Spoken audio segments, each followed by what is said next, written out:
if it still exists or if it ever did exist, but in general about privacy and how it gets at us as creators and business people and brands. Welcome to Fuzzy Logic.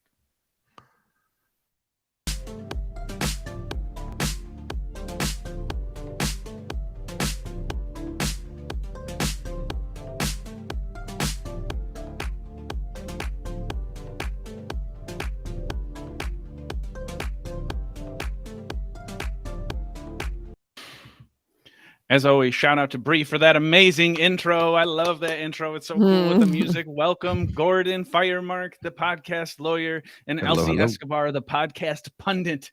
We have the podcast leaders here today. How y'all doing? Pretty good. Thank you so much. Doing great. Happy Friday. Happy Friday. That day, no doubt. I want to jump right into today so we can set a foundation. So I put a question out earlier this week just to try to understand and build us some concrete underneath us. Because when we talk digital privacy, it's a lot of unknowns. It's a lot of secrets to a lot of people. There's only a few people in the world that seem to really understand this stuff on some days.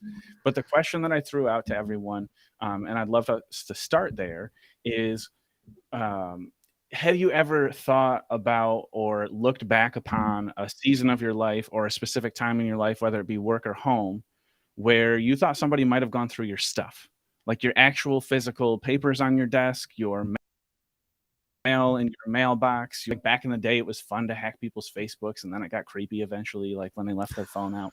I wondered if Elsie, thrown it to you first, if you have been, I guess, either a victim of somebody going through your actual stuff or a thought to yourself, I think somebody went through my stuff, but I'm not really sure. I don't think that I had that. In all honesty, I don't think that I really had anybody like go through my stuff. I mean, I guess. I mean, there could have been some times. I've always been extra private about my things, and so I think that I was always aware of putting things away. I would assume, I think. I mean, I'm shout out mom. She might have gone through my things and never told me, and she was really good about not letting me know that she did that, because she never actually came up to me and said like, look at what I found, like that never really happened. So I'll pass it off to you, Gordon. Maybe you were found out. Well, in my personal life, there was one time when, my then fiance, now wife, sat down at my computer and opened it up and asked me some hard questions about stuff that was on the screen there. But it was, nothing big, but it was just sort of, oh, why were you looking at my computer? Oh, I sat down and needed to get something, whatever. But I don't think anybody has, with any malice, ever done that in my personal life. However, early in my career, I was working in a litigation law firm, and we were doing a big case against a bunch of big companies and high profile people. And we regularly had the office swept for bugs and found them many times, a couple of times. And Wow. so they were listening in on our conversations and our planning of strategy and those kinds. Someone was listening in. We were never able to prove who it was, but it was sort of the timing seemed pretty obvious where it was coming from. And so, as lawyers, we have the attorney-client privilege and confidentiality concerns and all those kinds of things. That's a big deal. And it has, from that experience, I've learned, to be very careful about where I put my stuff and who might get access and things like that. Yeah, for sure. It was kind of where my mind went first when I thought about how we set, we always talk about how we set the foundation going into the conversations we go into. And when we're talking technology, I think it's nice to be able to set it in something that's tangible, something we've done before, something we understand, like in a physical way. Because as we transition to talking about the digital side of things, the phone side of things, the internet, like the internet side of things, the app side of things, and the conversations that do exist around any level of digital privacy, it's again, like we talk about, it's a unique time in history. Before you would have had so much more understanding. If somebody had moved a thing, you could have at least wondered to yourself, or you might have heard somebody like listening at the door, or saw when you're a kid and you like peek through the keyhole, like in the movies kind of thing. Like you had all those different mechanisms that were very more likely to know when that's happening. Sure. And of course, the big thing I think that we all felt coming into this was, yeah, there's times that it's good to look through the keyhole, because sometimes the stuff that's going down behind closed doors is not super cool. And that really is what brought, I think, this conversation to a head in terms of importance for us, was looking at it that way. It's like, there are going to be some positives to being able Yeah. to know what's going on behind closed doors, and where does that end? So I guess, per normal, Gordon, from a legal standpoint, can you build us a little bit of a framing around what exists now around privacy, specifically in the digital world? Because we know that some of it's for paper, but I Yeah. also think that focusing in on the interwebs is really important for this one. Well, privacy has so many different layers. It's sort of, like peeling back an onion. I mean, there are the kinds of privacy that we used to talk about, invasion of privacy, meaning somebody crowding into your space, coming into your seclusion and solitude. And that is still a kind of privacy and when people bring recording or camera devices and things like that into your space, that can be a real offense. When we put it to juries, the question is it highly offensive to a reasonable person when they've done that kind of thing? And that's sort of how we determine it. But there's also the kinds of privacy where they're just revealing publicly, revealing information about you, revealing false or creating misleading impressions about you. There's when someone uses your name or likeness without your permission. That's a kind of privacy violation as well. Using your stuff, and perhaps projecting something that you don't want. There was a case just recently about a football player, Tom Brady. Some podcasters actually went and created a stand-up comedy routine using an AI generated animated Tom Brady. And of course, his team came after them pretty hard, pretty quickly, and they took it down. But that's an example of where the technology is making this stuff different and more possible, and whatever. But the law has those kinds of protections. There's also data privacy, and there are lots of strong laws about making it illegal and a crime to break into a secured computer system and those kinds of things. And then we get into the once upon a time, if you had naked photos or videos of you having sex or things like that, that stayed very close to home and in a very private, hopefully, situation. Nowadays, we carry it around with us on our phones and think, well, not that I have any of that stuff out there, but people carry that stuff around on their phones. And let's face it, there's a motivation for hackers to get a hold of that stuff, especially if you're a celebrity or a public figure of some sort, where it may just be about embarrassing you or discrediting you or those kinds of things. And while it's illegal, the technology has made it, I won't say easy to do that, but certainly possible. Yeah, or politician is another. Yeah, public figures that are in the spotlight for one reason or another. So the law is there, and it is trying to do its thing. With respect to data collection, the laws are constantly in motion.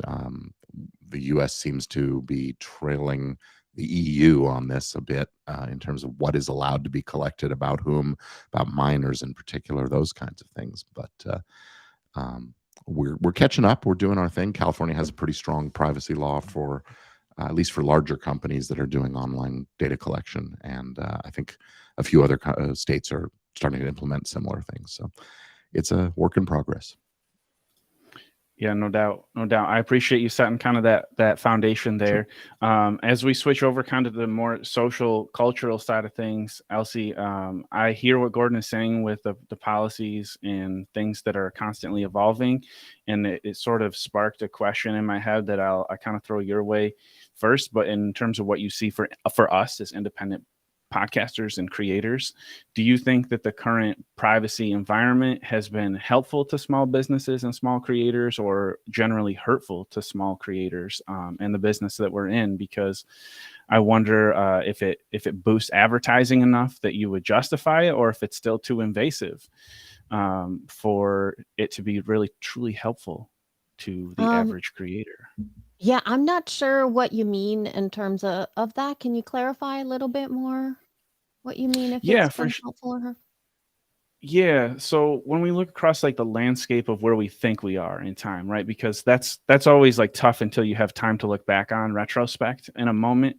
But the time we are, I guess, just in the progression of understanding digital privacy and enacting oversight for it and having it built into some of our businesses, do you think that Mm. it's serving us well, or do you think it's generally serving some other maybe less good cause, I guess, when we think of ourselves specifically as creators or representatives as creators? Yeah, I think I got the gist of that question. I can tell you that when I first, because I've been doing online creation for such a long time, right? When I first got into it, the element of privacy wasn't even part of what I was doing, right? I was just recording Wow. myself. I was creating videos. I was putting things out. Um, I wanted people to find me, right? When I first Mhm. started, I was a yoga instructor. I was working primarily in LA, and I wanted people to come to my physical classes and come to my studios and do my that was the essentially one of the reasons why I did it. And yeah, people got a chance to know me. I had an opportunity to have the world get to know my voice, do Mm. my yoga classes, and it was astounding to me. I didn't see anything wrong with this at that time. No red flags, nothing. I was just like, "Yay!" And then I had a little bit of a life change, right in, I would say, the early aughts. And as I was transitioning at that time, I started to realize that my location was something I wanted to keep private. And so I realized that I had to shift the way that I behaved when communicating with my audience, and I was still doing the yoga podcast at that time. And so I had to really come to terms with the level of transparency that I had with my audience before, and kind of put a break on my location, where I was, what I was doing. I was always really open. Hey, I'm going to be on this street at this time Mhm. at 11 o'clock. Come see me, and I Hey, had to stalker, here's where to really, find me. yeah, I literally did that. And I Yeah. didn't see that. And then when my Mm, life was upended, I recognized, holy crap, I've literally put a beacon mhm. on Mm. myself. And I've been doing it without even, like, somebody could really look at the words I'm saying, the videos I'm putting out, and if they needed to find me. So that was so to your Mm. point there, I think that we do get Mm. so many wonderful things being a creator and being transparent and being accessible and being on and sharing ourselves. I think there's so much wonderfulness that happens, intimacy with audience, right? Yeah. Through the digital spends. I think Mhm. it's so beautiful. And yet now there's a whole other level after I've been around this now for over a decade. I would no longer do what I did because Mm. now I value my privacy way too much. I don't want you to know. I only want you to see what I want you to see. Yeah. Look at me, but don't look at my butt. Yes, it actually is this, like, there's times when I'm sitting back here and going like, "Okay, am I okay with what's behind me?" Because people Mhm. have Mhm. commented very Mhm. Mhm. specifically where they'll send me a message and go like, "Where did you get that little," and I'm like, "Oh my How did you god, see that? Yeah. how did you even read that I have that back there?" And so it made me kind of concerned, not to say that that I'm embarrassed of anything, but I Yeah. just was like, "I don't want you to know that much Yeah, I mean, it really about calls me." for a level of consciousness about what we're Mhm. putting out there Yep. that when we were growing up, we didn't really have to think about because the technology wasn't there and we weren't always in front of cameras and in front of microphones and things like that. But as those of us that are creators, we have to think about this. There was that situation with the uh, uh, podcaster or live streamer in the Seattle area who was murdered a few Yes, months ago. correct. We Yeah. talked about, yeah, Um, yeah. and her information, even if she was trying to keep some modicum of secrecy about where she lived, the guy found her. Mhm. So that's Mhm. another thing we need to think about is sometimes it's the little clues that can add up. You just really have to be careful and maybe better too safe than sorry. Oh yeah, 100%, because we're just regular old people. And that one fella, just to throw a fine point on how intense that can be as a conversation, what you're both saying about location. I think we can all agree that Elon Musk has the resource for anything he could want security wise, because the man's got all the money and all the technology. Yet that kid, relatively young person, found a way to track his movements via his plane. And to me, that struck it struck at an interesting time in his public presence, which I'm sure made him very uneasy, because that happened about the same time. But it does definitely draw a point that as as people that aren't billionaires, we need to be extra careful. Yeah, and that's a situation where the government is collecting this data. There's a mandate that the planes, when they're traveling, the flight plans have to be made and the beacons have to go and the GPS tracking and all that. And if it's public information, I mean, if it's government collected, most of it's public information. That's how this guy was able to do it. So it's not just what we put out there voluntarily, but sometimes what we're required to, or we may not even realize that there's trackers and things. I'm sure Musk didn't think about it until this happened. I mean, apparently. So I think, again, just kind of draws to that. I want to shift gears a little bit into the concept of how long this stuff sticks with us. So we've talked about it both in the context of us as adults and how long words stick with us, because adults are generally held to a higher responsibility and of behavior, of actions, of words that we say.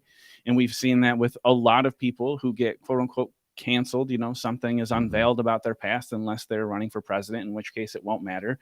But in other cases, those people are then pulled out of the public stream of approval in most cases. And in some of those cases, I think we would agree that it's probably good, and also is true in some of those cases it was 10, 15 years ago. So when we think about adults first, and then we'll slide, I think, into the younger folks conversation. But again, I want to start where we understand, which is our own universe directly.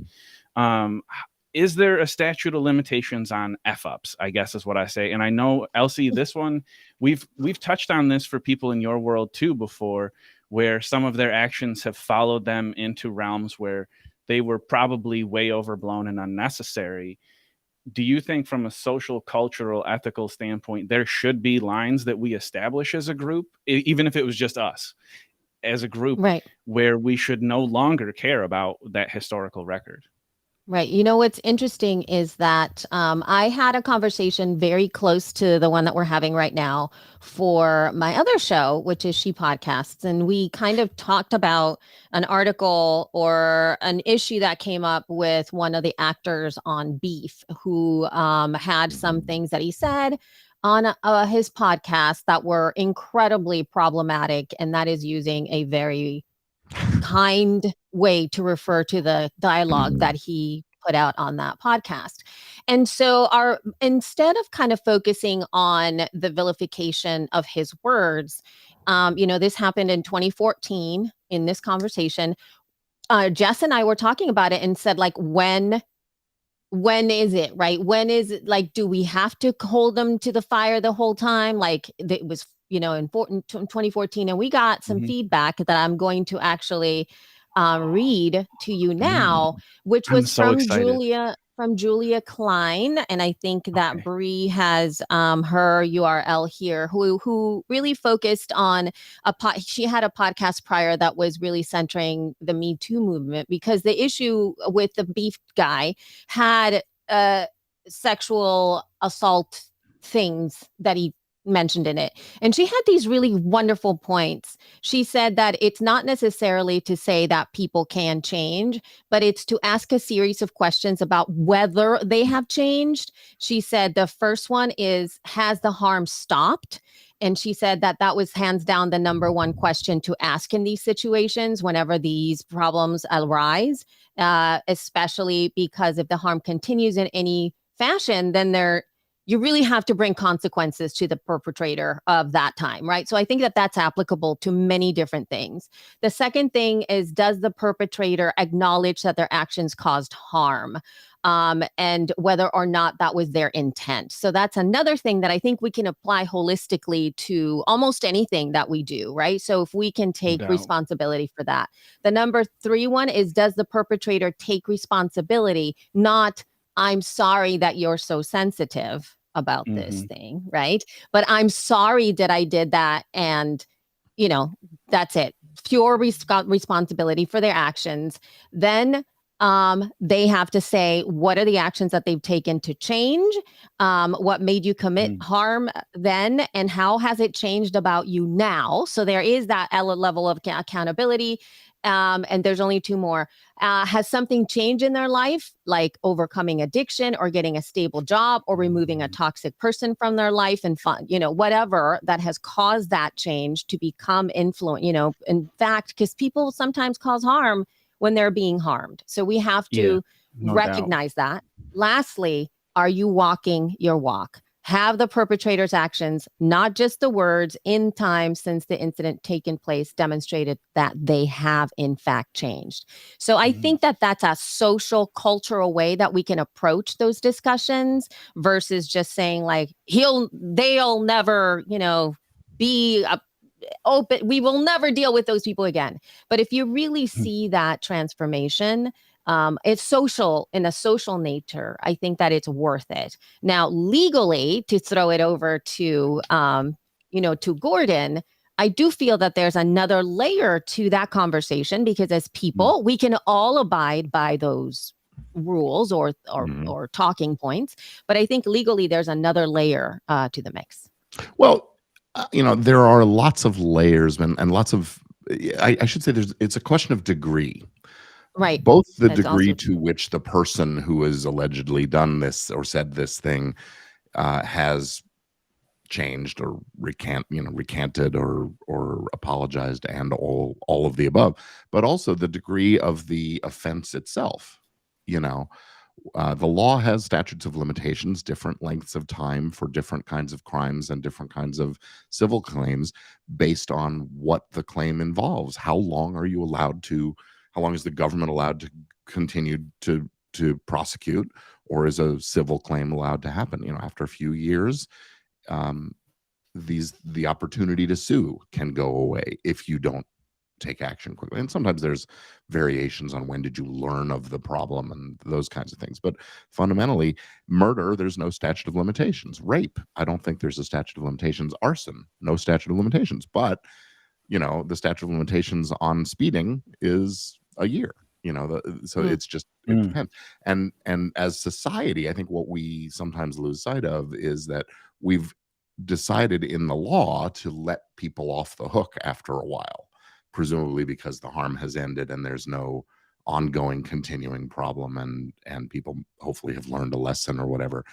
Of course, not getting caught, you don't learn the lesson every time, but the degree matters. And the same is true of, if you said something, telling an off-color joke or an inappropriate comment in a workplace or something like that, it should follow you for a while. But after a while, maybe, we should be able to assume and expect that you've changed if nothing else has happened again in that interval. And what we're seeing in the culture right now is nobody's ever off the hook for anything that ever happened to them ever.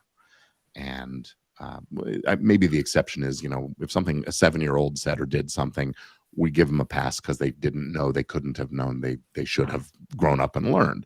If they continue when they're 16, 17, 20, 27, that's when you start to question their character.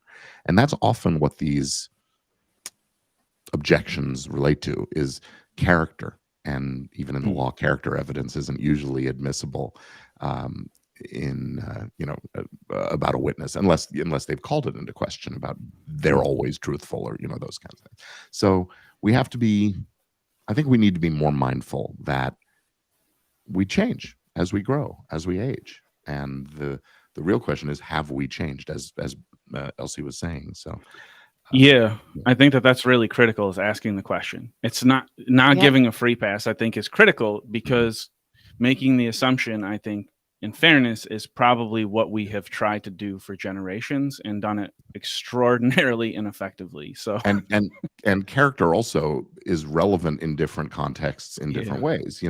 If somebody is running to be the leader of the nation, their character is important in different ways than if they're Mhm. looking to apply for a job or go to college. And at the local community college or a job at a And gas that they station wouldn't or have a got the restaurant. job if they had either of the records of the last two, probably, Well, because they would have that been weeded out. that depends on whether the employer considers it a significant factor. Mhm. If you're being hired as a mechanic, the employer probably doesn't. I mean, they may care, but they may not be as concerned that you got a drunk driving arrest when you were 19 or something like that. But if you're They applying do. I to be mean, on the Supreme Court of the United States, it matters. yeah, I think that small businesses should care, and I always encourage people to engage with those things, because I think addressing them early as a small business allows you to get in touch with your Mhm. people, because, like you said, people do change, but small business has a way higher liability in terms Yeah. of screwing up, because they don't have the same firepower in this sense as like Yeah. a big corporation would be to fight allegations of a certain type. So Yeah. it's definitely a little bit different as you get to, even as a solopreneur, you can imagine hiring a subcontractor and having all sorts of things go haywire from that. So there's I mean, Mhm. I think a lot of back and forth. Shifting now to a little bit of the kids, because I think we also agreed coming into this is Mhm. there is something different about adulthood, and age wise we might have a discussion of whether it should be 18 or something different. But as minors, the law, I would think, protects people in a different way, or should protect people in a different way. But I could be totally off on that, because we've talked about it, but it seems like the businesses and the industry has maybe done a more intentional job regulating it than some of the laws have. But how far off is that? I think that's a giant assumption that the industry has done anything that they haven't been forced to do to Okay. Agreed. protect kids. Agreed. The law says um, that you can't. Well, the law has established some rules that the industry has adopted, that 13 is the age at which you can have an account on Facebook or Twitter or TikTok or whatever. But we look, 13-year-old's judgment is not the same as an adult's judgment. This is a known fact. And so um, the laws generally deal with what personal information can these services collect: name, address, birth date, those kinds of things. Again, a lot of it has to do with your whereabouts being inadvertently revealed. But the fact is, when that kid goes on TikTok and posts a video of them in front of their school, and the name of the school is on the wall behind them, it's out there. The company didn't collect it. The kid voluntarily posted that information. And so there's a component here that isn't about the law. It's about just good judgment. And when does good judgment begin? Yeah, I don't think Yeah. that businesses, at least at this time, I think Meta, I don't know, I just saw some news come up that in Ireland, is it Ireland or in England, they're being forced to like do something in terms of kids, like they can no longer advertise to kids or something, and they're fighting back. And then I literally just saw something that now on Roblox, which I didn't know about, they've gotten approval or something about the fact that now they're going to be doing immersive advertising within the Oh, wow. platform. And I was like, what does that mean? And it seems like, I mean, I literally just scanned. So please do not quote me on this. I scanned this article because it said Roblox, and my kid loves Roblox. Like that's like she loves to play Roblox. So I was like, what is this? Right. And I guess it's like, because Roblox is a series of little games within another larger app. Right. So there's these tiny little things. It seems like some of those could actually be a full on ad. So it would be, they would tap on it and be immersed in an ad. And I don't know, obviously, I'm assuming that it's age appropriate. But even then, it's whoa, right? They're being immersed in an advertisement. That's Yeah. Do we want wow. our kids playing a game where they go around collecting the French fries so they can win, Yeah. an ice cream cone or something like that?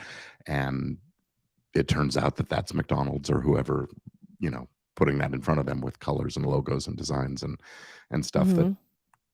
trains them to respond a certain way. The For dog to sure. salivate when they hear the bell, right? Yeah, and it's like in their little brains. I mean, I know for her, she was very like there was a point there where we had a special 15-minute point where she had to get on this one game streak. So she Mm, had like we've made a deal. She could get in and she would go yeah. into the thing and play for 15 minutes so she could keep her streak. And it was like something she Mm, was really very much like she yeah. paid attention to it. Mom, can I have my 15 minutes? Mom, can I have so to go in there just to really quickly keep her streak up. And I think like, wow, I wished you did that about like all the other things in your life. But but I can see how important some of those triggers are for a young brain Yeah. to really I mean, we get sort of manipulated by things like that. I'm hoping to not like do that because I do see the positive on those external streaks, if you will, or like rewards that are good for like fitness and things like that. I see that. But there's also the obviously the harmful aspect of it. And Mm, I would not want my kid to like I don't want a machine to find out the things that she really loves and manipulate her loves for her. I think that is a privacy thing for me. I don't yeah, want that. I don't absolutely. want somebody to go like, "Oh, they really love to play, this type of a game. Yeah. Let's like get into the thing that really gives her joy and get her to take action on stuff." It's like that's creepy to Yeah. me. Yeah. Does it change if there's not advertisements in that same circumstance? Or does it still feel too much? Well, what do they need the data for if they're not going to run ads? If they're not, I mean, Yeah.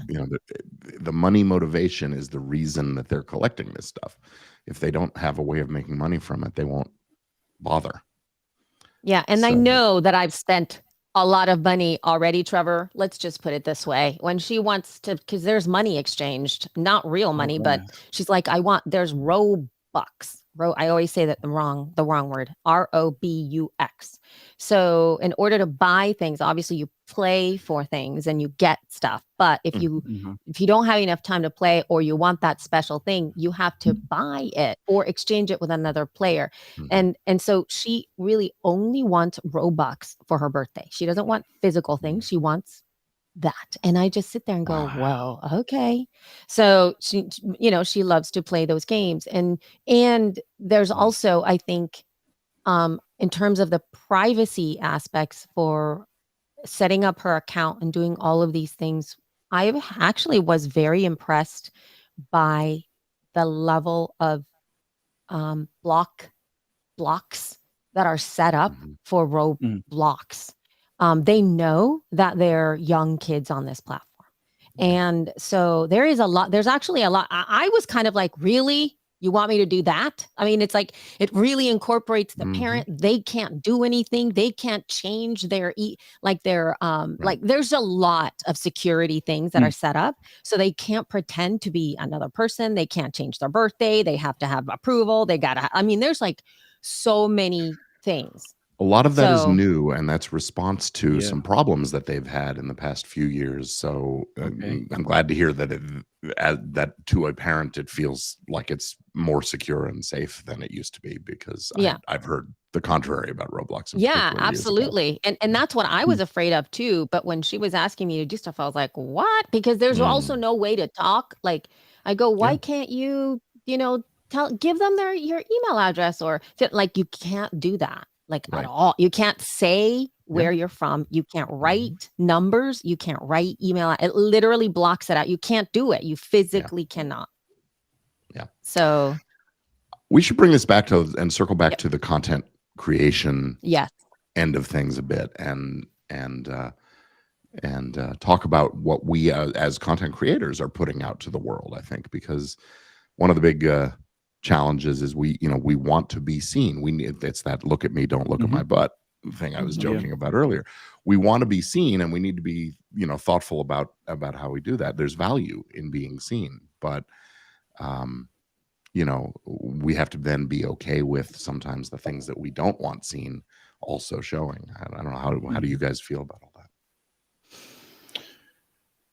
I don't like it. I mean, I am I do. I have a sense of being a little bit more private, even in so many different ways. Like I that? knew where to put things away. Like I didn't want Yeah. people looking through my things. It's always been a very I've always been incredibly private, and I think that it's challenging for me to navigate that. Mhm. Just like actually what Trevor was talking about, especially as an online business, or even somebody who's really Mhm. building their personal brand. Yeah. Mhm. How do you navigate that transparency and accessibility and, oh, she's just like me, without showing too much? Like, there's times when I'll take a video in my house and I'm like talking like Mhm. just very down to earth, and then I never post those videos because I don't like the way you could see my house. And Mhm. I Mhm. feel very private about that. I want to show you my little areas that I want you to Yeah. see. Like this. This is good, Yeah. but I don't want to Mhm. take you on a tour of Right. my home, Yeah. Mhm. right? Well, Yeah. yeah. So So we as savvy, smart, experienced content creators know this, and we have a set, or we have an mhm, environment where we think about what's behind us, what's in front of the camera, and those kinds of things. I think that's the area that we need to um, educate the young people who are coming into the space about. Maybe they're already savvy to it. I don't know, but you do see kids posting Instagram videos or TikTok videos where they're revealing, like I said, the front of the school, or the neighborhood they live in, or something like that.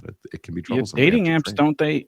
aren't there a variety of app ads that just tell people where you are in town as a thing? Like it's part of what they do? Like, I think Um, Telescope was an example at one point during so, COVID that people were all interested in. I downloaded it long enough to see what it was, but I don't do a lot of mm, social media. But aren't there, I mean, that is, like we said, with the cell phone, it's an immediate beacon. yeah. So knowing whether that beacon is turned on is absolutely freaking critical, Well, because apps are built to do that, because they yeah, want to give you better recommendations. But yeah. then literally knowing where you are, even if you do all the things to protect your content, is Mhm. something I Well, think about, because it's something I've been educated on about from my wife. this. And that's the privacy that's important for that women in particular Mhm. feel versus someone like me that think about it more often. So the physical location is something I had to adjust to, and I have a different appreciation for it, but it's definitely an evolving appreciation Well, for this is where how, the law really yeah, gets in conflict with sort of everyday practice and how we like to live our lives, right? The law says that these companies have to disclose, we're gathering this information and get your consent to take this info and use it the way we use it, and so on. And so the way the companies do that is they present you this long document that mostly they know you're not going to read, and then you check a box, or you, by continuing, you press I accept, and off you go. And they're collecting that information about where you are. The beacon is active, and all of that kind of stuff. I'm going to ask you guys, how often do you read those terms of service? And wouldn't you get, well, go ahead, answer the question. How often do you actually read them? I don't read them, but I say no to all the things. So as many Okay. times, yes, there's the acceptance of maybe Yeah. like some of the stuff that's online, but I don't let my phone have access to the Hmm. location or my contacts Yeah. ever, right? Or Yeah. even notifications for that matter. I Yeah. don't want that. So those things are a no for me, but I don't think that that's something that's the norm for a lot of people to No, I think, say and you no. sacrifice some usability and Correct. functionality by doing that. Absolutely. And Yep. what a lot of these apps, or what a lot of these services don't do, is make it granular. It's, do you want to use our tool? You got to click yes. And it's not asking you, can we share your location? Can we share your age? Can we share? And frankly, if they popped up 12 questions in front of you with a checkbox for each one, it would be annoying, and we wouldn't use it for that reason. So the usability versus the legal, they're technically they're complying with the law by getting that consent. it's Um, like tax law. It just needs to be more simple so people can get it. Like yeah, there's something, Yeah. I do think there's something to be said for the complexities of being able to understand that, because we've talked about how it's going to mhm, be even more for kids. So even once we've got the privacy statement understood for our own yeah, individual adult selves, now we have dependents that we're responsible for figuring out how they apply to them. And yeah, it's way too complex to possibly know how, a lot yeah. of times, how you fit in. It's uninformed consent in many Hmm. instances. Yeah, that's problematic. I don't know how we address that, other than teaching kids that no, you really have to pay attention to this stuff. Yeah. Yeah, I mean, even the cases we talked about today, I think are going to be really interesting to see how they evolve. Like the Mhm. Tom Brady case is one I'm really interested about. The Yeah. Eagles case is one I'm really interested about because the Brady case makes sense to me because he's hyper protective. The Eagles case to me seems like a representative case where it's So the like the listeners Eagles weren't were the in one. on the Eagles conversation. That Right. was before we Yeah. Right. And went that's live. that's Yeah. why I wanted to pull it in quick because it is something that's in the news and we'll follow their lead because those are creators at the highest level in some ways. Mhm. So how the courts decide to look at their big dollar Yeah. cases will definitely have an impact on us as So regular everyday creators. yeah. Yeah. So just factually for the audience, so they know what we're talking about. Yeah. It's not specific to the Eagles, although they're the music group in Okay. question. Some YouTube creators had some video strikes against them, videos taken down because they were doing reaction videos, and reaction videos are generally viewed, at least in the YouTube community, as okay, following the fair use defense in the copyright law.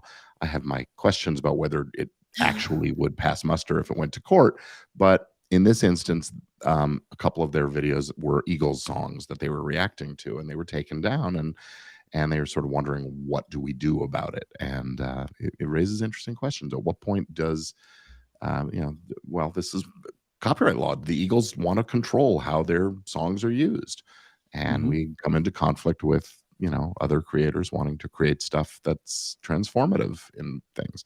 We're waiting for a big ruling from the Supreme Court on transformativeness in the photograph to art world, dealing with the Andy Warhol image of Prince that was based on a photo. We'll know more then, but yeah, right now it's there's all kinds of fun stuff going on. Yeah. Yeah. Anyway. No doubt. So I want to start to shift us a little bit towards as we get to the last 15. We'll make sure we have a few minutes at the end, of course, to kind of get some wrap up thoughts on things and check in. I did want to take a second and recognize that it is episode 12, which is awesome. Next week is episode 13. We've had a lot of really amazing discussions. We've had some really good guests along the way. And I think that sets us up for so many really, really exciting discussions moving forward. And it also brings up something that is common to us that I would like to pose to lead into what we're doing, which is wrapping as we get towards the end. I want to give each of you a chance to share some thoughts around forgiveness and redemption. That's a topic that we had in our notes, but the concept of forgiveness and redemption as it relates to the privacy wall. And I guess twofold, do we think, just a plain yes or no, that kids under 18, that there is a cutoff of if they do some wild indiscretion, that we should leave it in the past so that when they hit 18 or when they get to adulthood, that shouldn't follow them? Is there a black and white space there? I guess would be my first question, because I think that's part of forgiveness and it's easier to look at kids for that if we start there. And then also, when we talk about kids and ourselves, it's the concept of digital literacy and making sure that we are providing those tools to people. That's something we always come back to by the end of the show, is digital literacy is so important. And I wanted to kind of lean into that once again to emphasize that no matter where we go with these discussions, informing yourself and asking questions to somebody who's qualified, like a Gordon, like an Elsie who has experience, is really, really important. Find a lawyer, find a person who's done the thing you're looking to do. If you're a newer creator, don't pretend like you're going to get it all right. You're probably not. Lean into somebody who's got some experience when you're building your business, because these types of image and privacy issues are going to become more deeply impactful as we understand them better. So if you as a brand or a small business or a podcaster are not falling within those guidelines, it is absolutely going to catch up to all of us, because we won't have the money to fight those cases that are going to get brought if there's we just don't have the same resources. So I think it's incumbent upon us to be informed. And that's kind of where my final thoughts rest.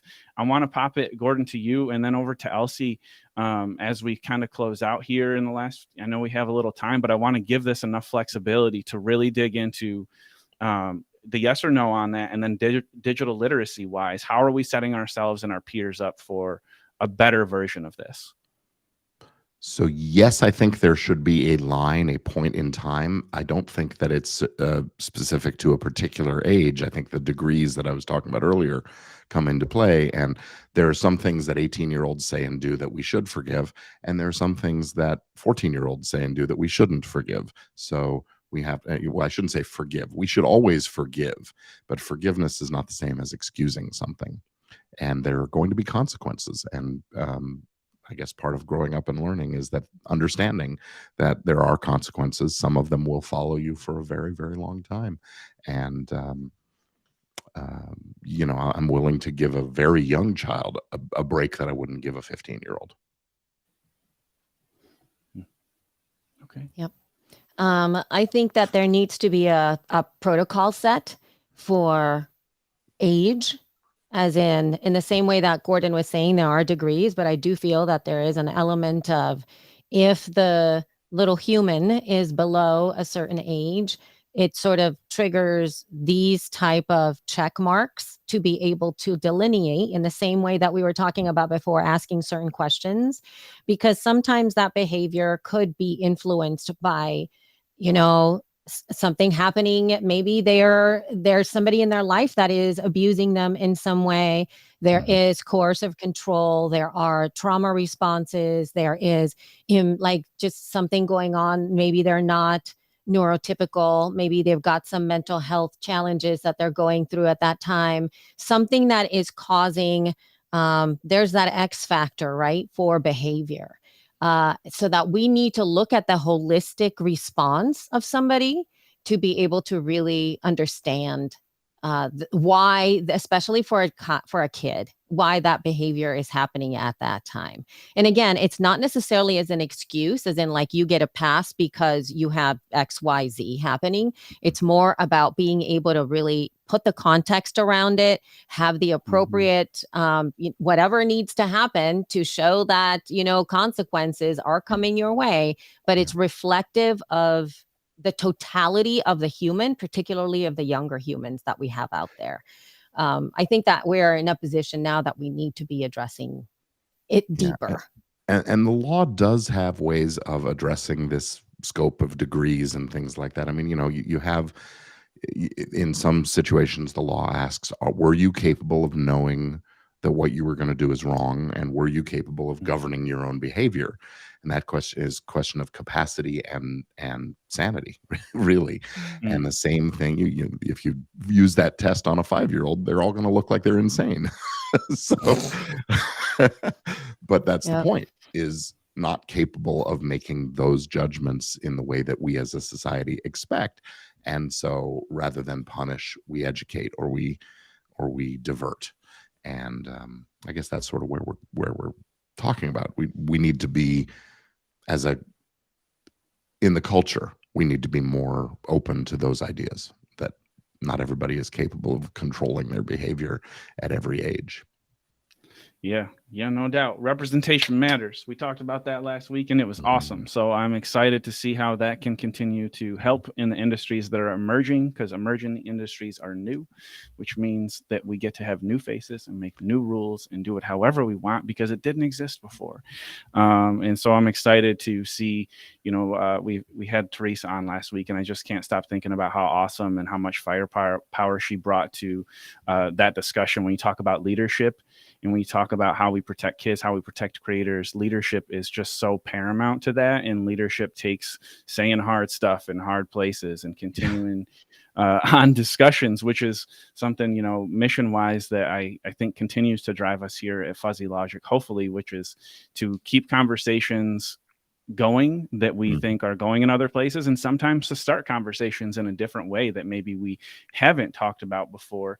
As we continue to get towards things, I wanted to bring up a few titles from our past and get your hot takes on thoughts and progress since then, because I think I'm curious what your faces look like when I tell you the titles of our first couple episodes again, because sometimes I forget them. It seems like it was just a moment ago, but it was really so long ago.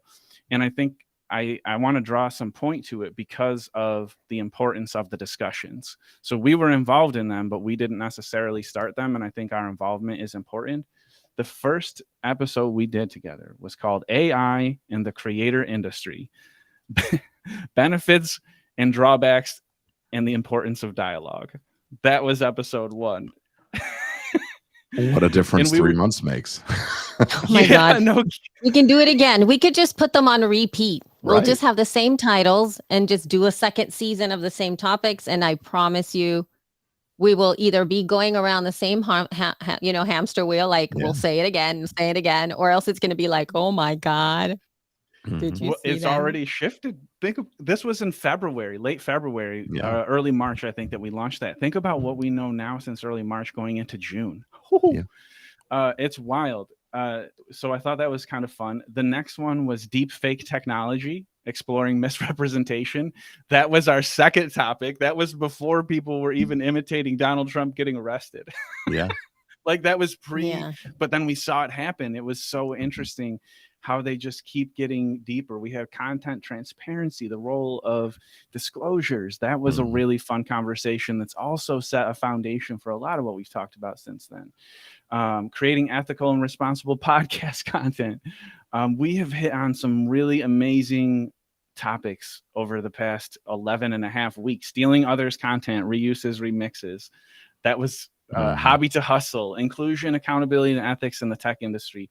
These are discussions that in my heart of heart make me so proud to get to work with you all and really make it a very cool conversation to be a part of. And leadership is something I talk about very frequently in all of my shows, but I also recognize it's not something that I bring up as a fine point here. But as we kind of get into the last week of Fuzzy going into next Friday, which will be at least a break in our season, I think we've agreed. 13 will be a break point. And Yep. it's going to be called Creating with Intention. It's going to be a really, really cool, detailed episode because that word intention, even today, got brought up a few times, which I think is great. Mhm. But I want to toss it to each of you to talk about what's going on in the next few weeks. Elsie, I know you have a litany of things, a huge docket going on this summer. So I want to set that up to tee it up. And A then, huge doc. and yeah, well, I know you're a busy human being, and then also just any parting thoughts that you have on how it's gone so far for you as part of this team, as this discussion, and things you're excited to wrap us up with next week. We have a little time to work with, so I'll toss it to you, Elsie. Oh, goodness. So, yes. So, June coming up is She Podcast Live. So, if you have not gotten your ticket or if you want to support the organization at all, the conference at all, please buy a ticket. And if you buy a ticket, email the team over at our info@shepodcast.com in case you want to donate that ticket, or if you're not going to be attending, that's fine. Just buy a ticket. Please be supportive of us and especially the team working so very hard to make this something for the podcasting industry as a whole, in addition to being able to do things in a different way. Like Trevor was just mentioning in terms of new and innovation and emerging. Other than that, I am doing live events every month over on the Libsyn YouTube channel. Head over to youtube.com/@Libsyn. I'm going to be doing a live event actually next week, I believe, which is with Doc Rock from the eCam team. And we're going to be talking everything to do with video podcasting hardware and software. So we're going to geek out on all of those wonderful things. After that, we're going to be over at Podcast Movement. I'll be at Podcast Movement there if you want to touch base with me over in Denver, Colorado in August. Mhm. And after that, I don't know what. Oh, the Latino Podcast Listener Report is going to be happening as well in July, which I am part of. And stay tuned for a couple of other projects that I'm working on as well to just kind of pay attention to. So that is all I have going on. No big deal. Thank you. I feel so inadequate now. Things are kind of slowing down and quieting down for me a little bit right now. I will be in well, I'm on jury duty next week, believe it or not. So I don't know Oh my what's happening. gosh. Nice. The lawyer is doing jury duty. Go figure. Anyway, in early June, I'll be doing my workshop, the business and legal fundamentals for podcast growth and profit. That'll be coming up June 5th, I think, is the date. And keep your eyes peeled for that. And you can find me on my weekly live stream / podcast, Legit Podcast Pro, on most channels. Follow me on YouTube, Facebook, LinkedIn, Twitter, Twitch, you name it. I'm there doing that live on Thursdays at 4 p.m. Pacific time. And I'd love to have you come in and drop your questions. And that actually, I'm going to invite viewers, listeners to this show to let us know what topics are on your That's mind. awesome. And we'd love to have input, feedback, questions from you, because that helps us give you the kind of content you really want. Yeah, Yeah. no doubt. Yeah, I think it's going to be a great platform to launch into all that we're doing. We've experimented with some different engagements this year, with people being in with us live, with people filling out surveys. Today, Elsie brought some analytics from her own research, which I loved, and just continuing to find ways to, like you both said, bring the creator's voice into these conversations will be absolutely important, so we can stay ahead of the curve, hopefully ahead of the conversation, or at least at the front, because not because we need to be special, but because, like, why not talk about these things that need to be talked about? If we don't think enough people are talking about them, let's talk about that, because other topics that are more covered, I don't think we necessarily need to hit on. Like, there's a million how-to podcasts in the world, and I love coming to this one to talk about legal issues, about social and cultural issues, which has gotten so deep in our world, and then of course the ethical issues, which I think is just the belle of the ball when we get to talk. I so appreciate both of you being here, Elsie Escobar and Gordon Firemark. We will be back next Friday with our final, at least, of this little break. We'll have more to come, but it's going to be a good one. If you want to create without getting in as much trouble, hopefully, start with it. Start with intention. Oh my goodness. Start with a low bar and put some intention behind your content, and we're going to give you some thoughts and some perspective, as always, from our viewpoint next week here on Fuzzy Logic. We are so thankful that you've tuned in today, and we're also so thankful to you, Bree, in the background. Any gratitude to go around as we get to the Winky to wrap? Thank you all for showing up. And I'm just going to say, we got a question on the screen. I'm going to answer that inside the NumaSpect Creator Lab. So if you're not a member of that, join NumaSpect Creator Lab. Thank you. And I'll give Amy her answer in there. I know she's a member, so that'll be. She is. Oh, and Bree, right on cue. Thank you all so much. Thanks, everybody. See you next week. Have a great weekend.